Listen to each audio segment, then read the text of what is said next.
Hi, I'm Dr. Berry, family physician with almost 20 years of clinical practice. And if you suffer from fibromyalgia, then I think this video is going to help you greatly. This short video is about fibromyalgia relief, how to get that from the food that you eat and the food that you avoid, and also some supplements that may very well help. It's estimated that over 200 million people in the world suffer from the symptoms of fibromyalgia, and there are more cases being diagnosed every day. So I think this video is going to help a lot of people. There are the prescription options. If you go to your doctor and say, hey, I've got these symptoms, and they diagnose you with fibromyalgia, the prescription medications and the orders that they may give you are quite often very disappointing for people. They just don't seem to help much, if at all, and that needs to change. I know that if you suffer from fibromyalgia, you don't just want to take a pill or just want to do physical therapy. You want to actually discover the root cause of your fibromyalgia so that you can begin to improve, if not completely reverse it. And that's what this video is going to help you do. The way I think about fibromyalgia is a new way of thinking about it. It's actually a very ancient way of thinking about it, but most doctors and other healthcare providers don't think about it this way anymore. So stick around. I think you're going to enjoy the 7 steps that I give you to help improve your fibromyalgia symptoms. And then at the end of this video, I'm going to tell you about some myths that you may hear even from your doctor or on the internet about, oh, you should avoid this or do this to help your fibromyalgia symptoms, and you can safely avoid these myths if you hear them. If you know someone suffering from the symptoms of fibromyalgia, please consider sharing this video with them on social media or in an email or a text message. Fibromyalgia can effectively destroy someone's life. And so if you know someone suffering from this, don't just assume they've got a handle on it. Please share this video with them, because more information is always better. Now let's get into what I think and what a lot of experts are starting to think that fibromyalgia actually is. And then that's going to kind of lead you into what you can do to improve, if not reverse it. Fibromyalgia is actually a chronic inflammation at the cellular and the tissue level.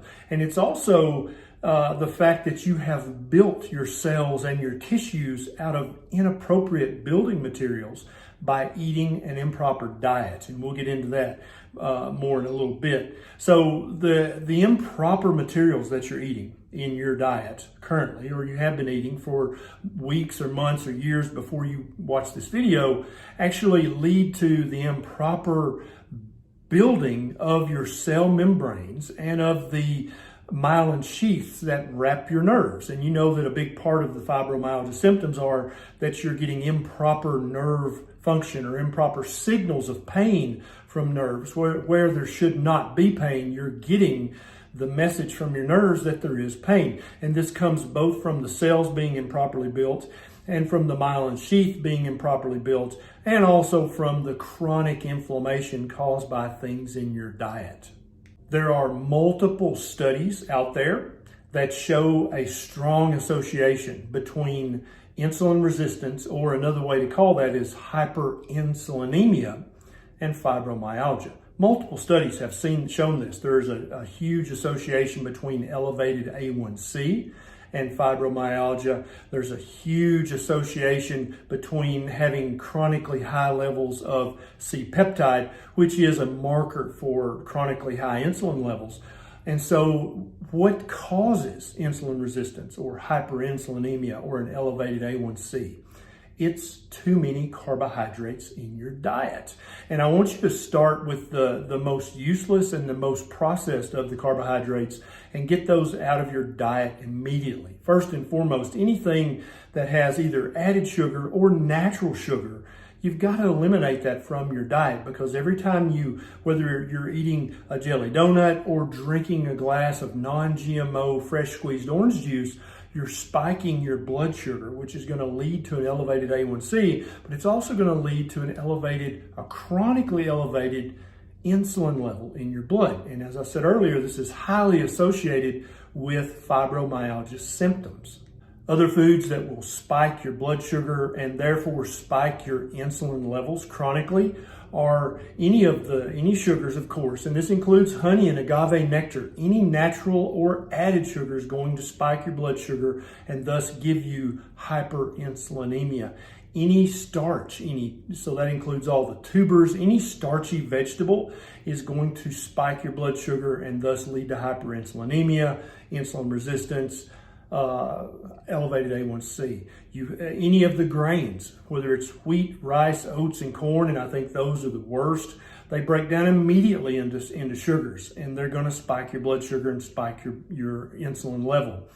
Any of the tubers, any potato, carrot, parsnips, I love all these things. They're tasty, but if you suffer from fibromyalgia, I would definitely try a diet that did not include them in your diet. Also, obviously, any soft drink or soda that contains sugar, any fruit juice. I know we're told all the time to drink your fruit juice. It's good for you. It's actually just as bad for you as drinking a soda or a soft drink. If you suffer from fibromyalgia, I would get all of that stuff out of your diet. I actually have a playlist of videos that describes a diet that should help your fibromyalgia greatly. I'm going to link that down in the show notes below. And then also any of the research I talk about, there'll be a link down below to that. Avoiding sugars, starches, grains, tubers, sodas, juices, anything that has added sugar or that comes with natural sugar is going to help you keep your blood sugar at a low normal level. And that's going to help keep your A1C, your hemoglobin A1C at a low normal level. And that is going to help you keep your insulin level and your C-peptide, which is another way of looking at your insulin level, at a low normal level. Now you need all those things, but you don't need them to be elevated. And so right off the bat, if you have fibromyalgia, I would go see the doctor or your healthcare provider and say, hey, could you check an A1C and a C-peptide for me? Many doctors, that you think that would be a very typical common lab test to order, but many doctors don't order these tests because they don't yet know about the association between elevated insulin and blood sugar and fibromyalgia. I'm going to put a link down below if your doctor just refuses to order, where you can get these tests ordered off the internet at a pretty reasonable price. When you remove all these things from your diet and you replace them with lots of healthy fatty meat, lots of healthy seafood, lots of healthy green veg, you're going to notice that you just feel better. And anyone who has used a low-carb diet or a keto diet or a carnivore diet to greatly improve your symptoms of fibromyalgia, I want you to please tell your story in the comments below. What I'm saying is a little bit new, a little bit perhaps inflammatory or iconoclastic, but if you see all the stories, if people will put their story in the comments, people who are new to this way of eating, read the comments below. You'll be blown away. Adding more healthy meat to your diet and adding more healthy fats to your diet are going to give you two other things that some doctors have actually used to treat fibromyalgia. One is carnitine, which is found in red meat. It's actually been shown to help with the symptoms of fibromyalgia and depression as well. Another thing you're going to be getting is lipoic acid. You've heard of alpha lipoic acid. You may have even tried taking that supplement. You're going to get all the lipoic acid along with all the DHA and EPA that you need to help build healthy neurons and healthy myelin sheaths and healthy cell membranes if you eat a diet full of good, healthy fats. Now, the second thing I want you to consider if you've been diagnosed with fibromyalgia is that you may have been misdiagnosed. And this is actually quite common in my 20 years of clinical experience. I've seen multiple people who had received a diagnosis for fibromyalgia. Turns out they didn't have fibromyalgia. They had something else that just wasn't diagnosed. And the most common of these is, first and foremost, a hypothyroid condition or an autoimmune thyroid condition. This is very, very commonly either misdiagnosed or just undiagnosed, just missed. And it can mimic all of the symptoms of fibromyalgia. And so get a complete thyroid panel checked. I'm going to put some research and some links down below so that you'll know which tests to ask for. The second most common misdiagnosis is low testosterone, both in men, of course, but also in women. Yes, women need a certain amount of testosterone in order to feel their best, to have the energy they want, to sleep the way they want, and to not have all the aches and pains that come with getting older that can be misdiagnosed as fibromyalgia. So find a doctor who will check your full thyroid panel and check a full gender hormone panel, because these two things are very commonly found. Also, another thing that is misdiagnosed as fibromyalgia is depression. Depression can mimic every single symptom of fibromyalgia. There's no argument about this. And so very commonly, a misdiagnosis of depression or low testosterone or a hypothyroid condition can be called fibromyalgia, and then you're taking a prescription for fibromyalgia and you're not even addressing the root cause of your symptoms. Now I'm going to talk to you about some things that many people call supplements. I don't necessarily think they're supplements. I think there are things that we used to get in a proper human diet hundreds or thousands of years ago, but we just don't get enough of them anymore. And there's actually research that shows that being low in these things can lead to the symptoms of fibromyalgia. The first one is vitamin D. It's commonly low in most people, but definitely it's found to be very low, very commonly in people diagnosed with fibromyalgia. I recommend that you try to eat more vitamin D foods if you can, and I've got a video about that on this channel you can watch. If you just don't like any of those foods or you can't seem to eat enough of them, then a good vitamin D supplement would be vitamin D3, 5,000 international units. That is in olive oil, not in canola or corn or soybean oil. Take that once a day, and that will get your vitamin D levels up where they need to be. And for many, many people, that has helped their fibromyalgia symptoms. Another is magnesium, electrolytes, and other minerals. There's been quite a bit of research showing that people diagnosed with fibromyalgia are actually quite low in tissue magnesium levels, in other electrolytes like potassium, or in other minerals like manganese and chromium. And so make sure you're getting plenty of these electrolytes and minerals from your diet. And if you just can't get them from your diet, I'm going to give you a link for a supplement that you can use to get more of these electrolytes and minerals. The next is salt. We've been told for the last 50 to 100 years to eat a very low salt diet. You'll see over the next few years that this paradigm is changing. You should salt your food to taste. Your taste buds are hardwired to tell you how much salt you need. Stop limiting salt. Don't feel like a glutton if you like salt. That means you need salt. And so very, very many people are undersalting their food and trying to avoid salt altogether because they've been told by their healthcare provider that it's the devil. That's just not true at all. Human beings are mammals, and all mammals crave salt and need salt for optimal function. So stop being afraid of salt. Find a real salt that it comes from deep under the ground and that is as local to you as possible. I'll put a link down below to my favorite salt, but wherever you live in the world, you need to find a local salt that meets those criteria. The next is iodine. Very, very many people around the world are deficient in iodine. You can get iodine from eating seafood and sea vegetables, and that's how I'd recommend you get it. But if you just can't do that, there's a very simple little drop that you can put 1 or 2 drops a day in your food or in your coffee or in your drink, and that's going to give you more than enough iodine to help you just in case that's causing part of your symptoms. I've actually had many patients over the years with severe fibromyalgia symptoms when they got their vitamin D and their electrolytes and their iodine levels up to good optimal levels, their symptoms were 60, 70, 80% better. So don't discount this. But also, I don't want you to run out and buy a bunch of supplements and ignore the number one thing I talked about, which was fixing your diet. That is by far and away the most important things, because even if you buy all these supplements and you keep eating the crap high carbohydrate diet filled with sugars and grains and industrial seed oils, you're still going to be building your cells and building your tissues out of these inferior building materials, and that's not going to give you any benefit. When you add these supplements, you're not going to get nearly the benefits you would get otherwise. The last tip I'm going to tell you about before I tell you the myths that you can safely avoid is exercise. Try your best to be more active. Now, I'm not saying go join the gym and waste a bunch of money. I'm not saying lift so much weight that you can't walk for 2 weeks because you're sore. But whatever your activity level and your exercise level has been for the last month or two, try to increase that by 5 or even 10%, just a little bit. If you walk to the mailbox every day, start walking to the mailbox and back twice a day. If you've got cans of sliced peaches in your cabinet, use those as 1 pound weights, because I definitely don't want you to eat that. That's going to spike your blood sugar and spike your insulin level. But you can use those as little cheap weights, and they're 1 pound a piece probably, and you can lift those, and that's going to be way better than just sitting still and doing nothing. There's quite a bit of research that shows that exercise will alleviate the symptoms, but I put it very last because I understand when you're in the midst of severe fibromyalgia, the last thing you feel like doing is exercising. So first, fix your diet.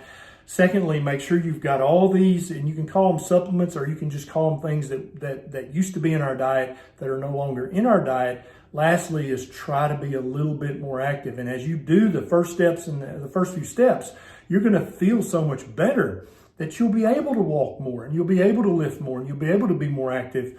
But don't forget to be more active because it does matter. Now let's talk about some myths that you may have heard from your mom or your friend or even your healthcare provider.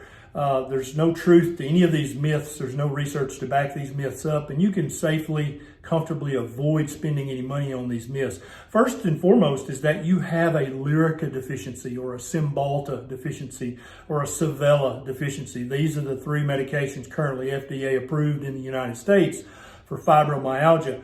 The research showing that they help is minuscule, and the percentage of improvement you get from these medications is minuscule, and the potential side effects from these medications can be worse than the fibromyalgia itself. So I would not waste a copay on these medications. I would go talk to your doctor about getting your A1C and your C-peptide checked, but don't. If they write you a prescription for these, just smile and nod and throw it in the garbage on the way out. Next is other supplements, and typically this will come in the form of some exotic root or berry or herb or tea, some kind of detox or some kind of cleanse. None of these things are supported by either common sense or by research. This is just somebody trying to make $15, $20, $50, $100 off you. You don't need any of those things if you're eating the proper human diet, getting the supplements that I talk about, and then trying to be a little bit more active. Those steps are going to help you 99% more than any root from the Himalayas or herb from Africa or berry from Jamaica. They're just not going to help you, so don't waste your money. I know you may be desperate.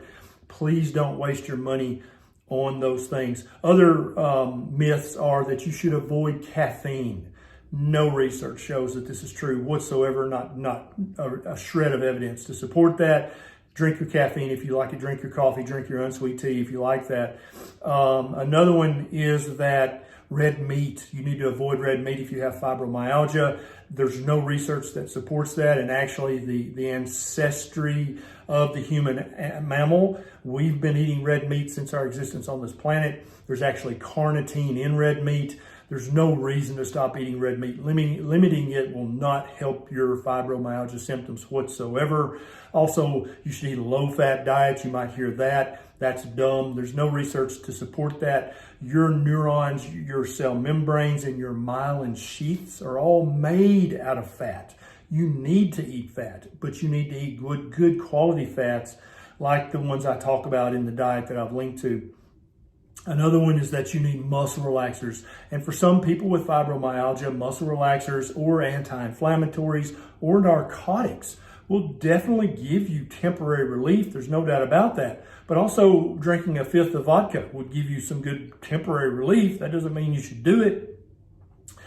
Smoking some opium or injecting some heroin, that's going to give you some short-term relief. Does that mean you should do it? Obviously not. And so don't fall for any of these prescription or over-the-counter miracle cures for fibromyalgia, because you're going to be disappointed in the results of all of them, and there could be potentially disastrous side effects from taking them. All right, guys, if you enjoyed this video, please take a second and click the subscribe button and the little bell button right beside it. That way, every time I have a bright idea like this video, you'll get a notification and you'll be one of the very first to know. Also, I'm always posting recipes and articles I found about how to live your optimal human life on my other social media. So follow me on Facebook, Instagram, Twitter, Pinterest, Vero, Gab, TikTok. I'm all over the place, always trying to help people. So follow me and let's do this thing together. And then you can also start to share your story once you're better with other people on your social media as well. This is Dr. Berry. I'll see you next time.